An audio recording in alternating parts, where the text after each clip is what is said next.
자, 오늘 히브리서 12장 8절부터 보겠습니다. 8절. 징계는 다 받는 것이거늘 너희에게 없으면 사생자여 친아들이 아니니라. 우리 육신의 아버지가 우리를 징계하여도 공경하였거든 하나님과 모든 영의 아버지께 더욱 복종하여 사백령하지 않겠느니. 네, 그래서 일단은 이제 또 하면서 할게요. 이제 징계라고 할 때 이제 가장 큰 초점은 이제 관계의 확인이에요. 관계의 확인. 그 징계라고 하는 것은 어떤 우리의 그 변화를 끌어낸다기보다도 이미 있었던, 기존에 있었던 관계의 확인이라고 하는 거지. 근데 이제 어떤 관계예요? 여기 나온 말씀처럼, 육신의 아버지가 징계해도 공경한다고 하잖아요. 근데 하물며 모든 영의 아버지께 더욱 복종하며 살려야 하지 않겠느냐 이렇게 말씀하거든. 그러니까 이제 육신의 아버지도 우리를 따로 징계하잖아요. 근데 하나님께서는 이제 영의 아버지라고 말씀하고 있으니까 그 영적 관계의 회복이지. 그러니까 하나님과 성도라고 하는 것은 영적 관계성 속에서 하나님은 우리의 아버지고 우리는 하나님 자녀라고 하는 거죠. 그러니까 하나님과 그 자녀의 영적 관계의 재확인, 그게 이제 징계라고 하는 거예요.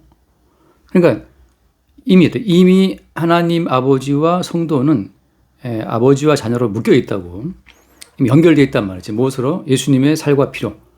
그러니까 하나님의 아들이신 예수님의 살과 피로 이미 묶여 있고 연결되어 있는데, 연결되어 있는 성도가 자기의 정체성을 상실할 때, 그 하나님 아버지의 영적인 아들이라고 하는 그 정체성을 상실했을 때 징계가 날아오는 거죠. 징계를 통해서 이미 하나님 아버지와 우리가 예수님의 살과 피로 한 핏줄로, 그러니까 연결되어 있다고 하는 그 사실을 확인시키는 과정이 징계라고 하는 거예요. 그래서 이제 예를 들어서 얼른 보면 열왕기상 18장 말씀을 볼게요. 열왕기상 18장 말씀 보면 엘리야가 이스라엘 사람들을 다 모아놓고 했던 그 유명한 말이 있잖아요. 바알 선지자와 싸울 때, 그때 열왕기상 18장을 보면 18장 20절부터 볼게요. 20절. 아합이 이에 이스라엘의 모든 자손에게로 사람을 보내 선지자들을 갈매산으로 모으리라. 네, 그러니까 이스라엘 자손 모든 자손에게로 사람을 보내가지고 선지자들을 다 모았단 말이죠. 그리고 21절 말씀 보면 엘리야가 모든 백성에게 가까이 나아가 이르되 너희가 어느 때까지 둘 사이에서 머무르고 하느냐. 여호와가 만일 하나님이면 그를 따르고 바알이 만일 하나님이면 그를 따르라 이렇게 묻잖아요. 그러니까 이스라엘 모든 백성들을 모아놓고 여호와가 하나님이냐 아니면 이제 바알이 하나님이냐를 묻고 있는 거예요. 그러니까 이것은 이제 바알 선지자들을 죽이는 그런 심판이기도 하지만 그 이방인들에게, 그러니까 믿지 않는 자들을 향한 심판과 동시에 택한 백성들에게는 징계로 작용하는 거예요. 택한 백성들로 하여금 여호와가 참 하나님이다라는 그 사실을 이제 확인시키는 과정인 거지. 그래서 엘리야가 백성에게 이르되 여호와의 선지자는 나만 홀로 남았으나 바알의 선지자는 450명이다 하면서 이제 그 불 떨어지는 관계를 보인단 말이죠.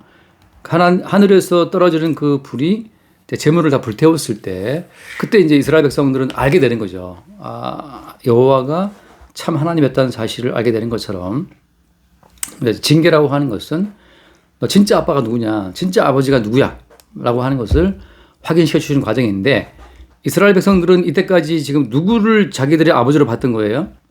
바알이라고 하는 그 신, 비를 내리고 곡식을 풍성케 해준다라고 하는 그 말하자면 비의 신 그 바알을 그들이 참된 아버지라고 따라갔다고 하는 것이, 이건 뭘 말하는 거야? 다시 말하면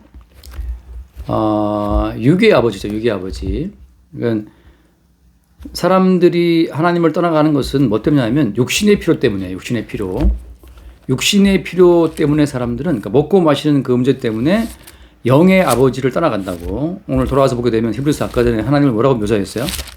하나님을 표현할 때 한마디로 그 히브리서 12장에 아까 봤던 말씀 표현 보면 12장 9절 말씀에 보면 모든 영의 아버지께라고 하거든.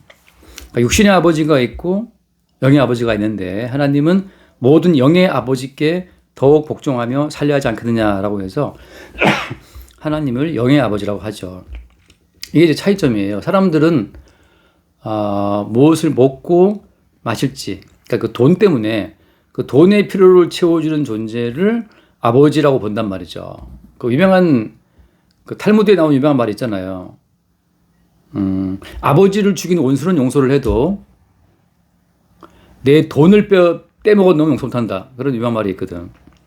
그러니까 아버지를 죽인 원수는 용서가 되는데 내 돈 떼먹은 놈은 용서를 못해. 그러니까 그만큼 뭐가 더 강한 거예요? 돈의 가치가 아버지 이상이거든. 그러니까 나에게 돈을 대주는 그분이 아버지고 돈 안 대주면 아버지도 아닌 거야. 결혼할 때 뭐 좀 보태줬나? 아버지가. 결혼할 때 보태주지 않으면 아버지도 아버지가 아닌 거지. 지금 우리 또 나가버렸다. 그러니까 오늘 제가 바꿨거든요. 그래가지고 이게요. 이제 그래서 사람들은 자기 육신의 필요를 채워주는 존재를 아버지로 알아요. 그래서 근데 하나님께서는 영의 아버지라는 표현을 쓰거든. 그거 한다는 말씀이 무엇을 먹을까, 무엇을 마실까 염려하지 말라. 이게 영의 아버지의 어떤 말씀이거든. 그러니까 결혼할 때 해준 게 뭐가 있습니까? 라고 해도 사실은 영의 아버지를 대리한다 할 것 같으면 결혼자금 대주지 않는다 하더라도 그러니까 영의 아버지, 진짜 영의 아버지, 하나님 아버지를 바라보게만 한 것만 해도 충분한 뭐 아버지 역할을 할 수 있다고 볼 수가 있는 거거든. 아니, 근데 이제 문제는 뭐냐면 그것도 아니고 이것도 아니고 아무것도 아니고 그렇게 하겠지만 지금 큰딸도 아빠도 요구한 게 있어. 자기가 시집가게 되면 아빠한테 최소한의 뭘 해달라고 하더라고. 최소한 아빠니까. 근데 최소한 뭐가 뭐지 두고 일단 빨리 결혼하라 했어요. 아무튼 사람 있으면 해라. 사람 있대요. 사람 있대. 근데 아직 근데 어쨌든 간에 그래서 이제 보통 우리가 이제 무엇을 먹을까 무엇을 마실까 염려하는 사람들은 그 먹고 마시는 문제를 풀어주는 존재를 이제 참된 아버지라고 생각한다는 거죠. 근데 어때? 엘리야의 말은 그거죠. 먹고 마시는 문제가 아니라 영의 아버지, 그 영의 아버지. 다시 말하면 그 아들의 살과 피를 공급함으로 말미암아서 영원한 생명을 주시는 하나님 아버지와의 그 연결성, 그것을 이제 아버지라고 부른다고 하는 거예요. 전에 걸로 바꿨어요.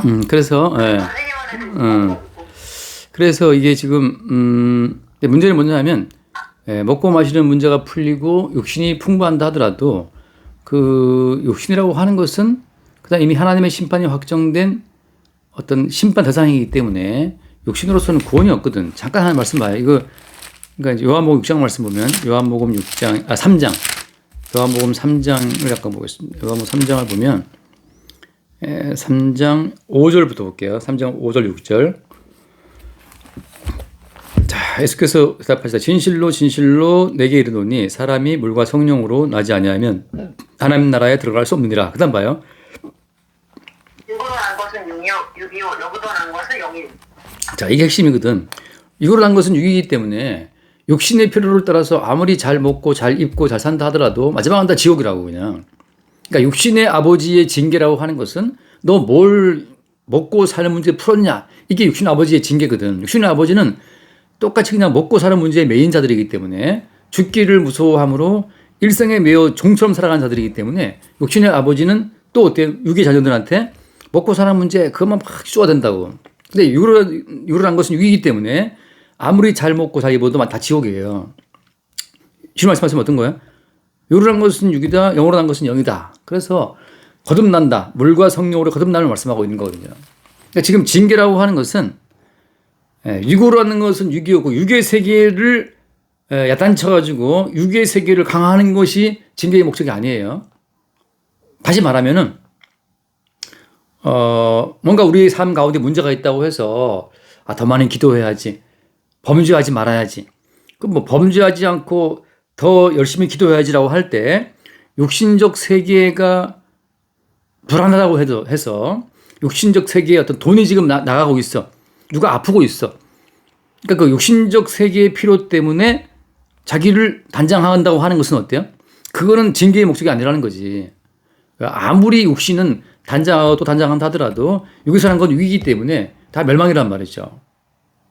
근데 징계는 뭐예요? 징계는 그렇게 네 사업이 망하고 경제 문제가 어려워지고 건강이 무너진다 하더라도 너에게는 영의 아버지가 있지 않느냐라고 하는 거, 영의 아버지와의 관계성을 그러니까 주목하게 하는 것이 징계의 목적이라고 하는 거예요. 실제 엘리야가 갈멜산에서 그 450명 바알 선지자를 다 죽였는데 죽였다고 해서 곧바로 뭐 이스라엘 나라의 가운데 큰 변화가 온 게 아니에요. 물론 그 사건 이후로 3년 6개월 동안 그 안 내리던 비가 내린 사건이 있었지만 중요한 건 어떤 거냐 하면 영의 아버지로부터 육신의 모든 필요까지 온다고 하는 거지. 그러니까 이스라엘 백성들이 그 육신의 필요를 채우기 위해서 바알을 따라갔을 때 그때 3년 6개월 동안 비가 안 왔어요. 근데 엘리야가 갈멜산에서 그 사건을 일으켜서 불이 내려온 그 다음부터 그러니까 영의 아버지와의 관계성을 주목하도록 한 그 다음부터 어때? 또 비가 온단 말이죠. 그러니까 문제는 비가 오든 안 오든 간에 우리에게는 참된 아버지, 영의 아버지가 있다라고 하는 그 영의 아버지와의 관계성을 견고하게 바라보게 하는 것 자체가 징계의 목적이라고 하는 거지. 그러니까 지금 어머니가 병원에 계시지만 뭐 예를 들어서 왜 이렇게 아프지, 왜 이렇게 아프지, 너무 아프다, 아프다 그러는데 그 아주 왜 하나님께서 왜 이렇게 아프게 하시냐. 그러니까 끝까지 지금 내가 이제 나는 뭘 보냐 이걸 보고 있는 거지. 끝까지 어머니가 그 아프게 하시는 하나님, 뭐 아프게 하시는 주님, 낫게 해주지 않는 주님, 계속 주님을 바라보고 있다는 그 점에서 아직까지는 그 정신이 그러니까 주를 바라본다는 그 암호 가운데에서는 온전하다라고 생각하고 있는 거지. 근데 이제 이런 거 있죠. 이제 너무 괴롭고 힘들면 하나님이 어디 있어 하고 다 때려치고 간단 말이죠. 근데 아기들이 아프고 아기들을 야단을 쳐도 어때요? 또 아이들은 또 엄마 품에 돌아온단 말이야. 그러니까 막 혼내킨 다음에 아이가 울면서도 엄마 품에 돌아오면 내 새끼인 거지. 근데 울면서 딴 옆집 아줌마한테 가버리면 그 문제가 있는 거예요. 그러니까 아이를 혼내키고 징계를 해도 다시 엄마 품으로 파고드는 아이가 진짜 그 온전한 관계성 속에 들어있는 부모와 자식 관계인 것처럼. 근데 이게 혼내켰다고 해서 옆집 아줌마한테 가버리게 되면 아직 부모 자식과의 관계 자체가 지금 형성이 안 돼 있는 거지. 그런 것처럼 성도 입장에서는 무엇을 먹을 것이 마실 것이 없다 하더라도 그 가난케 하신 그 하나님 아버지를 바라보는 관계성 자체가 그게 징계의 목적이라고 하는 거예요. 그래서 제가 요즘에 종종 보는 말씀이 있는데 한 번 더 볼게요. 어저께도 봤는데 하박국을 보면 하박국 3장에 뭐 너무 유명한 말씀이 다 알지만 이대로 뭐 하는 사람 별로 없긴 하지. 3장 17절 말씀. 하박국 3장 17절. 이거 무화과 나무가 무성하지 못하며 포도나무에 열매가 없으며 감람나무에 흙술이 없으며 자체 먹을 것이 없으며 우리의 양이 없으며 요한권에 소가 없을지라도 나는 여호와로 말미암아 즐거워하며 나의 구원의 하나님으로 말미암아 기뻐하리로다. 그러니까 뭐 없잖아요. 이제 무화과 나무도 무성하지 않고 포도나무도 열매가 없고 무엇이 없고 다 없는데 그런데도 불구하고 어때요? 그냥 없는데도 어때? 없는데도 나는 여호와로 말미암아 즐거워한다 이거거든. 나는 구원의 하나님으로 말미암아 기뻐한다는 거거든요. 그러니까 우리가 아이들을 키울 때 보면 그 아이들이 나도 한 20번 이사했었는데 그러니까 반지하로 이사를 가든 5층으로 이사를 가든 엘베가 있든 없든 간에 그 아이들은 그 환경 자체에 별로 신경을 쓰지 않아요. 단지 거기에 엄마 아빠와 함께 있느냐가 중요한 거거든. 근데 조금씩 이제 크면서 점점 육적인 사람으로 바뀌면서 이제 뭐 나이키가 어떻고 뭐 노스페이스가 어떻고 하면서 이제 아이들과 비교하면서 엄마 아빠를 이제 닥달한단 말이죠. 근데 어릴 때는 그냥 엄마 아빠만 있으면 그걸로 충분해. 그런 것처럼 구원의 하나님으로 말미암아 기뻐하고 즐거워한다고 하는 이 관계성으로 충분한 것. 그러니까 무엇이 있고 없고 육적인 조건이 아니라 영적인 영의 아버지와의 관계성으로 충분한 그 관계로의 회복이 징계의 목적이라고 하는 거죠. 근데 이제 보통 이제 예컨대 악한 영들과 이 세상의 가치라고 하는 것은 그 무엇을 먹고 마시느냐라고 하는 육의 가치를 가지고서 관계 자체를 정립을 다시 해버려요. 그래서 나에게 돈을 주는 하나님이 진짜 하나님. 그러니까 마치 이제 지금으로 말하면 이제 종교가 많잖아요. 그 수많은 종교를 쫙 펼쳐놓고 나서 어떤 종교를 내가 택할까? 그래서 이제 돈을 많이 벌게 해주는 그 신, 혹은 내가 원하는 어떤 출세를 도와줄 어떤 신, 골라듣게 하는 것처럼 이제 컨테스트 하는 것처럼 서바이벌 게임 하는 것처럼 지금은 사람들이 그렇게 자기가 주체가 되어서 어떤 종교적인 신을 선택하려고 한다고 하는 거죠. 그 자체가 이제 유괴의 세계에서 만들어진 다른 예수고 다른 복음인 거지. 다른 영이고.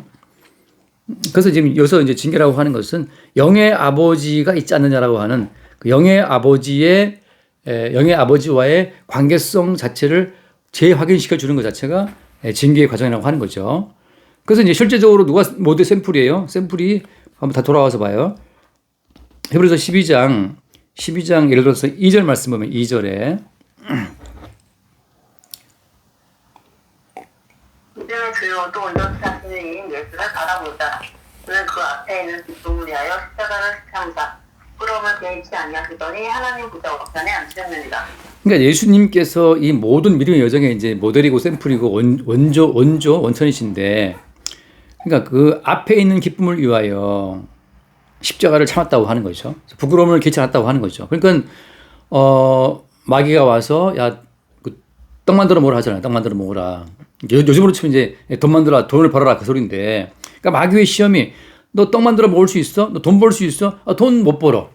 너 뛰어내려봐. 능력을 보여봐. 능력도 없어. 너 한번 절해봐. 권세 줄게. 권세도 없어.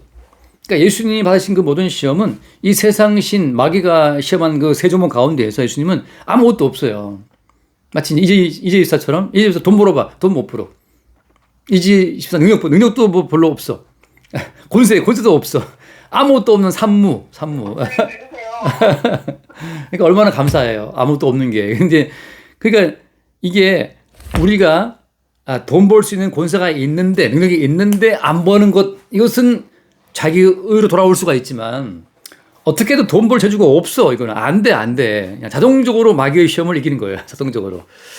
그래서 나도 생각해 보면 뭐 어떻게든 나도 이 돈 버는 길이 안 보이더라고. 희한하게 다들 이제 뭐 돈이 보인다는 사람들이 있는데 나는 돈이 안 보이더라고. 돈이 안 보여요. 근데 참 신기하다. 내 친구들 보면 뭐 그러더라고. 내 친구 중에도 한 명 있는데 그렇게 참 내가 걔를 볼 때는 좀 내가 걔를 이렇게 아래로 봤거든. 근데 무슨 사업한다고 돈을 잘 버는 거야. 신기하다. 어떻게 돈을 벌었을까. 근데 마귀의 시험이 야, 돈 벌어봐. 근데 사람이 돈으로 사는 것이 아니고 뭐라고 했어요? 하나님의 입으로 나오는 말씀 산다 하잖아요. 그 예수님이 시험을 이기신 비결이거든. 야, 돈 사는 것이 아니야. 떡이 아니야. 말씀이야 라고 하거든. 그러니까 참 유괴의 세계에서는 그 돈 버는 재주, 능력을 보이는 재주, 권세를 키우는 재주를 대단하게 인정하지만, 요즘에 뭐 또 선거철 앞두고 뭐 이재명이가 정치적 아버지라 그러는 사람 있잖아. 또 뭐 노무현이 내 아버지다 그러고, 정치인들 그냥 노무현 내 아버지다, 뭐 이재명이 내 아버지다 그러는데 다 갖다 붙이는 말이지. 뭐 김대중이 내 아버지다 그러고 말이죠. 뭐 아무튼간에 그 유괴의 세계의 목적을 위해서라면 뭐 DJ도 내 아버지고 뭐 YS도 다 아버지자 아버지 뭐 다 잡탕이지 그냥. 근데 그런 세계 가운데에서 유괴의 아버지들은 그렇게 떡과 돈과 능력, 권세만 갖다 주면 다 아버지야 아버지. 근데 주님 하신 말씀은 이 세 가지 시험을 주님이 다 물리치시면서 그냥 가난한 자로, 그냥 무능한 자로 요나의 표적을 말씀하셨잖아요. 주님께서. 그들이 악하고 음란한 세대가 표적을 요구했지만 주님께서는 난 죽는다. 십자가의 부끄러움, 십자가의 죽음을 말씀하시면서 이렇게 죽어버렸거든. 그런 과정을 통해서 어때요? 하나님 보좌 우편에 앉았다고 하는 거죠. 그래서 지금 중요한 것은 그거죠. 예수님께서 하나님 아버지와의 관계성이 없었더라면 그 겟세마네에서 그 고난의 잔을 받지 않지. 하나님 아버지와의 관계성에 붙어 있었기 때문에 십자가의 쓴 잔을 받은 거란 말이죠.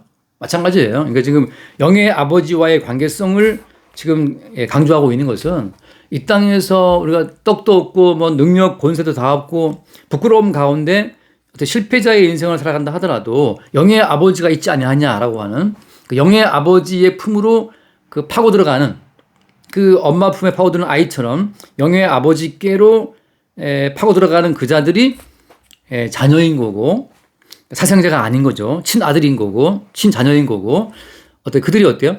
그들이 주님의 거룩하심에 참여하게 되는 거예요. 그래서 그 뒤에 읽어볼게요. 12장 거기 이제 10절 말씀. 10절. 그들은 당시 자기의 뜻대로 우리를 징계하였거니와 오직 하나님은 우리의 유익을 위하여 그의 거룩하심에 참여하게 하시느니라. 네, 우리의 유익. 마지막에 지옥의 심판대 앞에서 지옥의 심판대를 통과할 수 있는 유일한 그 비결은 주님의 거룩하심에 참여하는 거거든. 그 아들의 피가 있느냐가 이제 거룩이잖아요. 그러니까 십자가에 설리신 그 아들의 피가 우리를 살게 하는데 아들의 피가 있는 자들은 거룩하게 되어서 지옥의 심판을 피하는 거고 아들의 피가 없으면 이건 지옥 가는 거란 말이죠. 그래서 그 앞에 잠깐 말씀 보면 10장에 히브리서 10장 10절 한번 읽어볼게요. 10장 10절.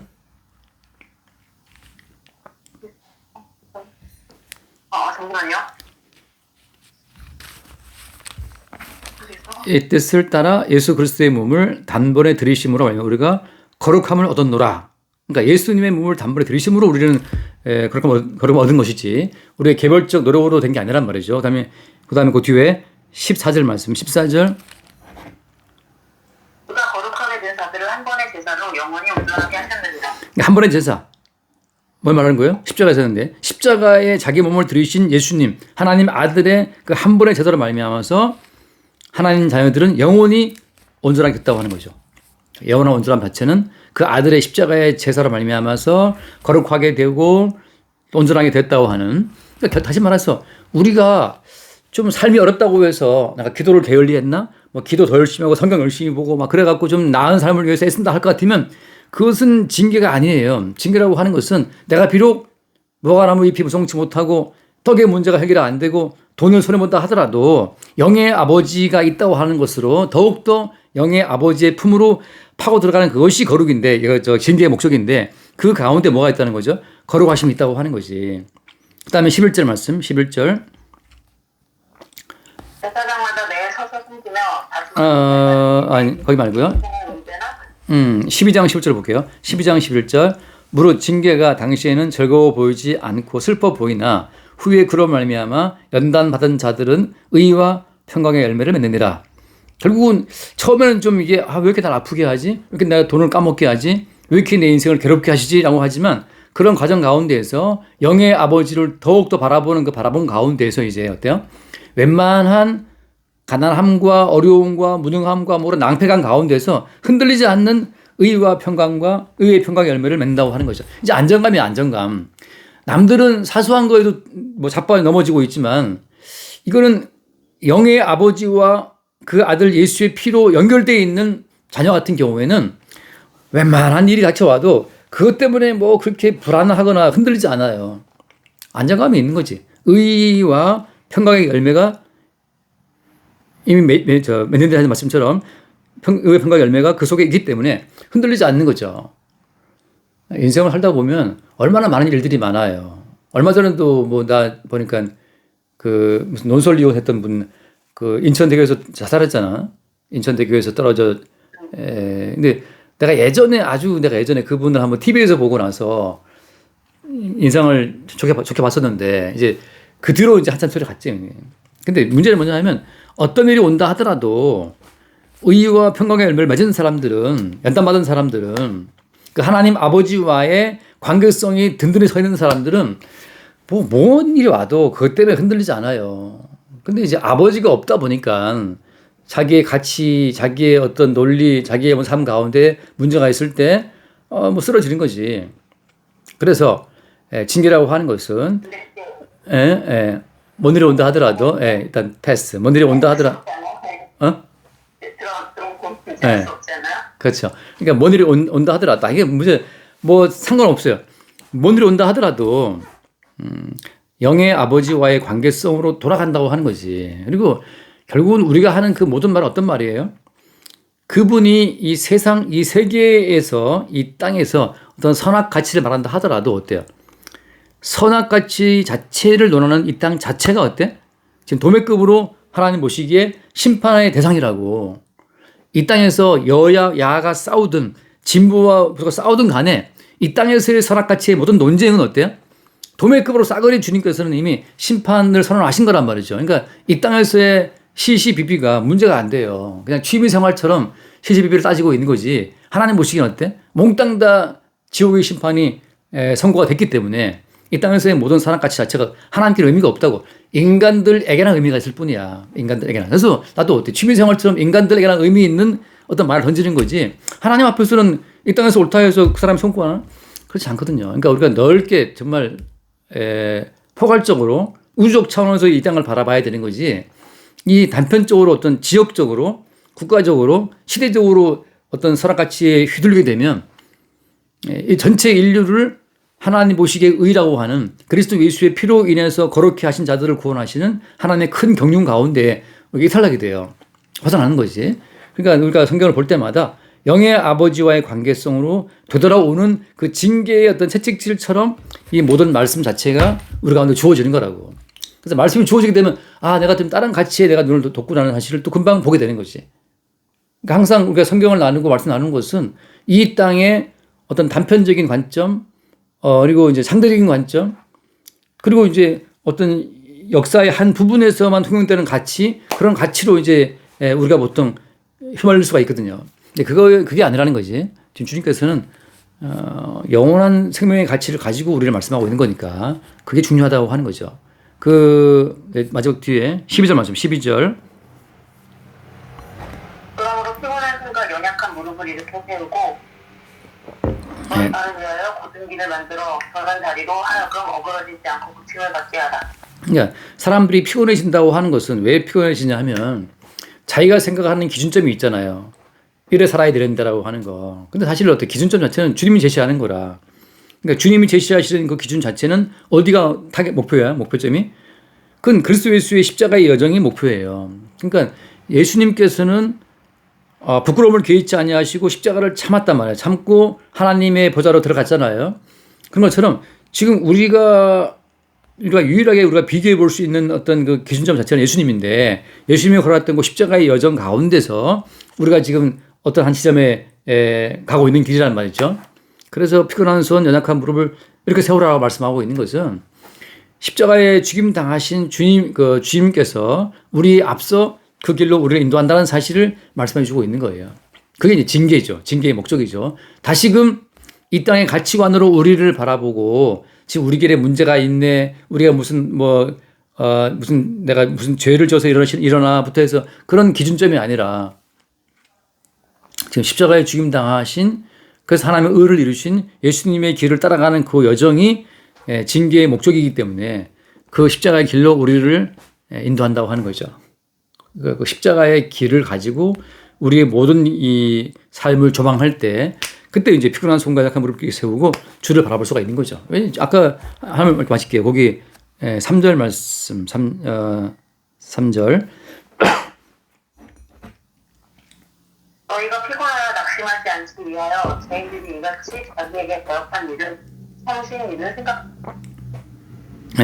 생각하라. 그러니까 사실 우리는 계속해서 우리 육의 기준을 가지고 육신의 목적을 가지고 우리는 끝에 불평하고 원망한단 말이죠. 그래서 우리의 그 육적인 욕망으로 말미암아 불평하고 원망하고 하나님께 대들고 있는 그 모든 죄를 예수님이 몽땅 짊어지고 십자가의 길을 가신 거란 말이죠.